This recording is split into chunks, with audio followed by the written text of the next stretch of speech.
ابو ذر غفاری رضی اللہ عنہ سے مروی ہے، کہتے ہیں کہ میں مسجد حرام میں داخل ہوا تو رسول اللہ صلی اللہ علیہ وآلہ وسلم کو تنہا دیکھا۔ میں آپ صلی اللہ علیہ وآلہ وسلم کے پاس آ کر بیٹھ گیا۔ میں نے کہا، اے اللہ کے رسول صلی اللہ علیہ وآلہ وسلم، آپ پر کون سی آیت نازل ہوئی ہے جو افضل ہو؟ مطلب ان کا پوچھنے کا مطلب یہ تھا کہ سب سے افضل کون سی آیت ہے جو آپ پر نازل ہوئی؟ ایسے میں آپ صلی اللہ علیہ وآلہ وسلم نے فرمایا، آیت الکرسی۔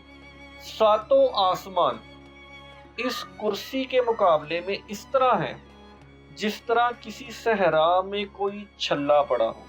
مطلب ساتوں آسمان کی حیثیت اس چھلے کے برابر ہے جو ایک بڑے صحرا میں پڑا ہو، اور کہ بڑے سے صحرا میں ایک چھلا پڑا ہو، اس کی کیا حیثیت ہوگی؟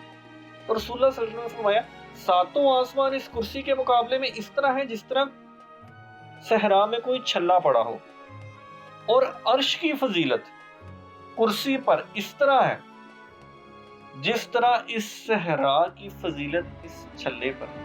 سبحان اللہ۔ تو دوستو، آیت الکرسی پڑھتے رہا کریں، جب جب آپ کو موقع ملے، جب یاد آئے، آیت الکرسی پڑھتے رہا کریں۔ اللہ آپ کو بھی ثواب دے اور مجھے بھی اپنے رحمت کے سائے میں رکھے۔ تو دوستو، عمر عثمان کو ضرور دعا میں یاد رکھیے گا۔ اللہ حافظ۔